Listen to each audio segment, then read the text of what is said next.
आप सबको उनका अच्छा स्वास्थ्य बोलो। अच्छा स्वास्थ्य क्या होता है? शरीर मजबूत होना चाहिए, बलिष्ठ होना चाहिए। दिखने में ही आदमी ऐसे ऐसे आ रहा है, वो कहते मैं तो पहलवान हूँ। काहे का पहलवान है भाई तू? दिखने में भी पहलवान दिखना चाहिए। कसरत करे, सुबह जल्दी उठ करके कसरत करे, अपना शरीर को मजबूत रखे। फैसला साहब का देखो, उनके मरने से पहले का ये फोटो है। मरने के टाइम में भी कितना जोरदार उनका शरीर, स्वास्थ्य कितना अच्छा है कि नहीं है? तो ऐसा कोई दुबला पतला होता तो उसकी बात को कोई मानता है क्या? नहीं मानता। जो हट्टा कट्टा होगा, शरीर स्वास्थ्य से अच्छा होगा, उसकी बात को दुनिया मानती है। तो एक बात की, अच्छा स्वास्थ्य, क्या कहा? अच्छा स्वास्थ्य, अच्छी शिक्षा। अच्छी शिक्षा। अच्छी शिक्षा क्या होती है? अपन जैसे 8वीं 10वीं पढ़ गए, 12वीं पढ़ गए, तो ये अच्छी शिक्षा में नहीं आती है। आगे चल कर आप टेक्निकल की पढ़ाई करो, तकनीकी की पढ़ाई। आपको अच्छा कंप्यूटर चलाना आना चाहिए। छोटी क्लास में आप सीखो तो कंप्यूटर चलाना अच्छा सीख जाओ। तो आपको भले ही आगे कोई डिप्लोमा डिग्री नहीं किया तो भी कंप्यूटर से आप कहीं भी दुकान खोल के भी कंप्यूटर चलाने के कारण टाइपिंग करोगे तो भी आपके रोजी रोटी का व्यवस्था हो जाएगी। मेडिकल की शिक्षा हो गई, इंजीनियरिंग की शिक्षा हो गई। विदेश में जाकर के पढ़ाई करो, आप ऐसी क्षमता पैदा करोगे आपके बच्चे बच्ची विदेश में जाकर के पढ़े। ऊंची जो स्कूलें हैं जहाँ बहुत पैसा वालों के बच्चे पढ़ते हैं, वहां जाकर के अपने बच्चे पढ़ सके, तब उसको अच्छी शिक्षा कह पाएंगे। फिर उन्होंने कहा कर्ज मुक्त समाज। कर्जा नहीं होना चाहिए आदमी के। आदमी के कर्जा हो गया तो क्या करेगा? कमाएगा, कर्जे वाले के भर देगा, लेकिन अपने बच्चों को खाने पीने को कुछ भी नहीं मिलेगा, अपने खुद के बारे में कुछ नहीं कर पाएगा। तो कर्जा नहीं लेना। अपने ज्यादातर कर्जा किसमें होता है? ब्याह हो गया, ब्याह में अपन क्या करते हैं? अपन है तो गरीब कमजोर आदमी, लेकिन ऐसा दिखाने की कोशिश करता है कि मैं तो बहुत बड़ा राजा हूँ। यानी इस आस पास में 500,000 गाँवों में सबसे बड़ा जमींदार या बड़ा आदमी तो मैं हूँ। 5,000 लोगों को बुला के जिमाएंगे। अरे भैया, 5,000 लोगों को बुला के जिमा रहे हो, आपकी अखबार में खबर छप रही क्या? प्रशांत ने 5,000 लोगों को भोजन जिमा करके शादी की। ऐसी कभी खबर छपती है क्या? नहीं छपती है। लेकिन अपन क्या करते हैं? बहुत भावुक लोग है, लोग चढ़ा देते हैं। हम 5,000 लोग के जिमने करते हैं और उसमें अपन को पैसा बाहर से उधार लाना पड़ता है, फिर कर्ज में डूब जाते हैं। नहीं, छोटे प्रोग्राम करो।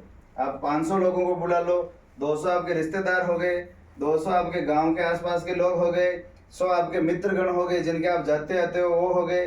500 लोगों का अच्छा स्टैंडर्ड प्रोग्राम करो, जिससे क्या होगा? आपका कर्जा भी नहीं होगा, आपका प्रोग्राम भी अच्छा होगा। आप पूरे बुला दिए, लोग जी में नहीं पा रहे हैं, सब जाएंगे तो कहते जाएंगे कई कोने व्यवस्था ठीक नहीं थी, यहाँ तो कुछ भी अच्छा नहीं था, ऐसे कहते हुए जाएंगे। इसीलिए हम उनको कमजोर गिने जाते हैं। अरे भाई, फिल्म स्टार बम्बई में शादी करते हैं, किसी फिल्म स्टार की शादी होती तो 50 लोगों को जिमाते। कितने लोगों को जिमाते हो? 50 लोगों को होटल में बुला दिया और वहीं जिमा करके उनकी शादी कर देते हैं।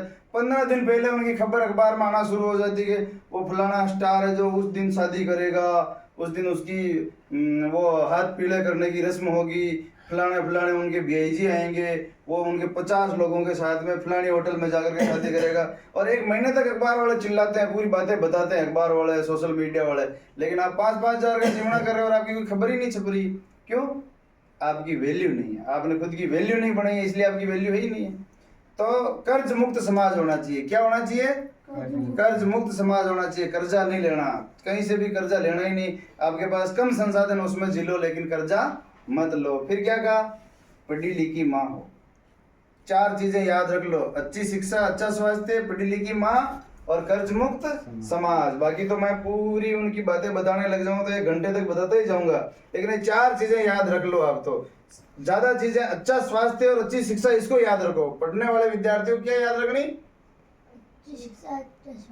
अच्छी शिक्षा और अच्छा स्वास्थ्य, इसको याद रखो। तभी फैसला साहब की ये जो हम पुण्यतिथि मना रहे हैं 2022 में 31 मार्च के दिन आपका देवलोक गमन हुआ। आज 31 मार्च 2024 हो गए, यानी 2 साल पूरे हो गए। हमने इनकी ये तीसरी पुण्यतिथि आज मना ली है।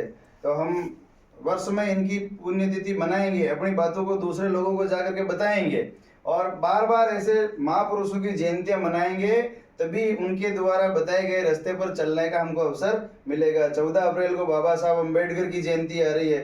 बाबा साहब अम्बेडकर ने भी देश में जो वंचित लोग हैं उनको भी मौका मिले ऐसी व्यवस्था के लिए प्रयास किया। उन्होंने अपना जीवन पूरा लगा दिया। अपना भारत जब आजाद हुआ तो भारत के वो बाद में कानून मंत्री भी बने, संविधान बनाने के लिए प्रारूप समिति के अध्यक्ष बने, उन्होंने कानून बनाए। तो बाबा साहब अम्बेडकर की जयंती को भी इसी प्रकार से मंच लगा करके अपने घर पर हम मनाएंगे, तो उनकी शिक्षाओं को भी हमारे जीवन में उतार पाएंगे। जितने जितने लोग जो महापुरुष हुए उनकी जयंती को हमें मनाना जी अभी डॉक्टर हेडगेवार साहब की जयंती थी, जयंती आएगी भी 9 अप्रैल को वर्षपति पता पे, उस समय बाबा साहब अम्बेडकर से पहले डॉक्टर हेडगेवार की जयंती को भी मैं मनाना चाहिए। उन्होंने जो संगठन सूत्र दिए, किस प्रकार से देश समाज की दुर्बलता को हम निकाल सकते हैं, वो मैं आपको एक छोटी कहानी और सुनाना चाहूंगा। उस कहानी के माध्यम से आपको बात बताना चाहूंगा, कहानी याद रखना है ना। एक बार क्या हुआ कि एक आदमी ऐसे ही रास्ते रास्ते निकल रहा था गली के अंदर, और ऊपर से एक ईंट गिरी, एक पास में जो मकान था उस पे से एक ईंट नीचे गिर गई। तो ईंट नीचे गिरी तो उस आदमी के पास में ऐसे पड़ गई, तो उसको लगा कि यार ऊपर ऐसा कौन बदमाश आदमी बैठा हुआ है जिसने ईंट नीचे डाल दी, अभी ये तो यहाँ पड़ी, मेरे माथे पड़ जाती तो मेरा माथा फूट जाता। तो वो क्या करता कि ईंट को लेकर के और वो अंदर उस घर में जाता और कहता कि ईंट जिसने भी नीचे डाली उसको मैं सबक सिखाऊंगा। क्या करूंगा? सबक सिखाऊंगा। तो अब अगर आकर जाकर के अंदर देखता कि भाई कोई दुबला पतला आदमी बैठा होता तो उस ईंट की जाके मारता कि तुमने ईंट मेरे यहाँ नीचे डाली इसलिए मेरा माथा फूट गया, मेरे को नुकसान हो गया, हो जाता, ऐसी बात करता। लेकिन जब ऊपर गया तो एक आदमी कसरत कर रहा, जोर जोर ईंटें रख रखी उसने और कसरत कर रहा, पसीना निकल रहा, ऐसा हट्टा कट्टा मजबूत आदमी। तो जैसे ही वो ईंट लेकर के तो गया वहां पर, लेकिन उस आदमी को देखता है, आदमी को देख करके क्या सोचता है, उस आदमी से वो लड़ाई करेगा या वापस भागेगा? वापस भागेगा। वो ताकतवर आगे ज्यादा ताकतवर, तो उसको क्या कहता, आपकी ईंट नीचे पड़ गई ना जो मैं वापस देने के लिए आया हूँ। गया किस काम से था वो?